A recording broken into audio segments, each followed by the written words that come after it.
Hello, this is Bruce Youngblood at PensionSolutionsCanada.com. Your services are no longer required. I saw a letter this week from a former Bell Canada employee. That was the top line. So after 28 plus years, um, the company has parted ways with the employee. So, what are your pension options? Well, we are pension consultants and do a lot of work with departing employees, retiring employees.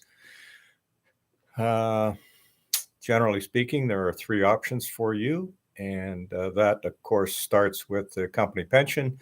You will shortly receive a pension statement. It'll say that you're going to be paid, whatever the number is, X dollars a month for life, and then there's a spousal continuation uh, probability. So you know what that is. You know what you get. You know how much you're going to be paid. The second option is a commuted value option, which means the cash is transferred out of the pension plan. So your pension plan cuts a check. Most only want to cut one check to a financial institution. In our case, we work principally with Manulife, although I'm licensed with all the major carriers. They're major companies. So that check might be $500,000, might be $1 million, might be, well north of that.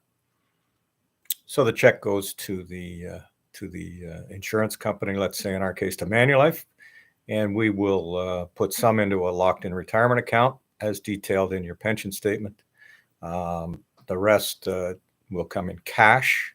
The reason for that is there's something called maximum transfer value, MTV, which is government legislation that dictates the maximum amount that can come out of a pension and go into essentially a self-directed account.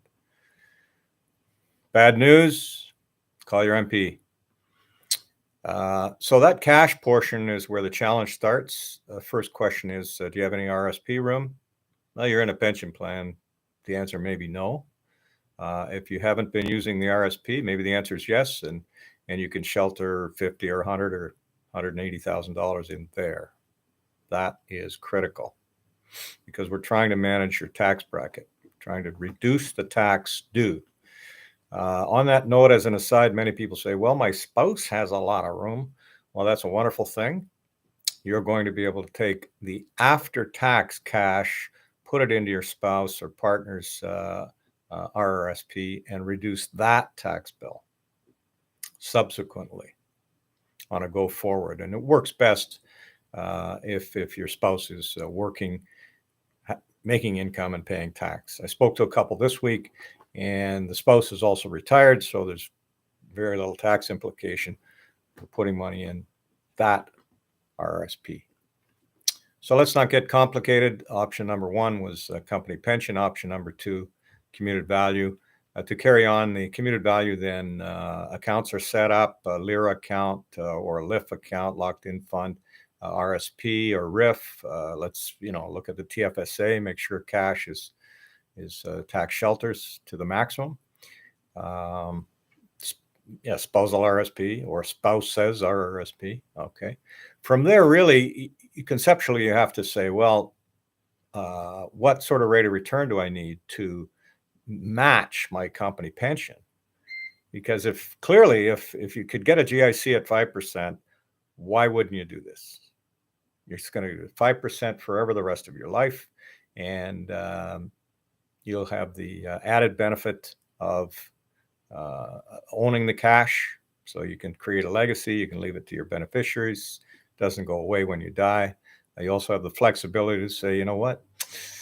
Gee, I always wanted a yacht. Well, guess what? So I don't want to run on about that. Option number two is commuted value. Option number three, and as I said in the title, it can be a pleasant surprise. So this is called a copycat annuity. Some workforces are familiar with it, some not. It's relatively new. We've done just a boatload of these in the automotive industry where, guys are leaving, don't like the employer anymore, or not sure the employer is going to look after them in the future. Or maybe you're just, how can I say this politely, ticked off at your employer for tossing you out. So you come to us and we say, well, let's go to the insurance company, see what they offer. So conceptually, a copycat annuity, or a copycat pension, as I like to call it, is you draw the same company pension, but you draw it from, let's say, Sun Life. That's not bad. Sun Life's been around for close to a decade and a half, a century and a half or more. They're very, very stable financially, and they are in the pension business. So they balance things out. You know, they owe you X. You go looking for bonds to pay it off forever. That's more or less how it works. So copycat annuity, option number 3. It's available because you have the commuted value option. So the commuted value, instead of the check going to a self-directed account, goes to Sun Life. They take the responsibility of paying you. So let's get to the sweetener there.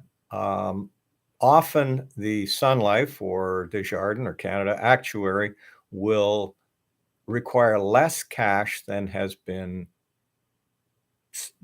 earmarked for you. So if you come to us and you say, well, the Bell Canada pension says commuted value is $1 million. We're going to turn around and go to Sun Life, and their actuary may say, well, that's a nice story, but we can pay that pension and we only need $950,000. So bingo, just like it's your birthday, $50,000 to you, taxable cash. So that's another reason people look at a copycat annuity. Get rid of the current employer and look for a cash surplus. Give us a call. So I'm Bruce Youngblood, PensionSolutionsCanada.com, and have a look at the website. Plenty of videos on there talk about CPP, OAS, retirement planning, estate planning. Do you have a will? And thank you for watching, and have a wonderful day. Hope to hear from you. Oh, when you go on the website, there'll be a pop-up of my pretty face, and click on that, and you'll set up a free 15-minute Zoom call with me, and we can talk about you.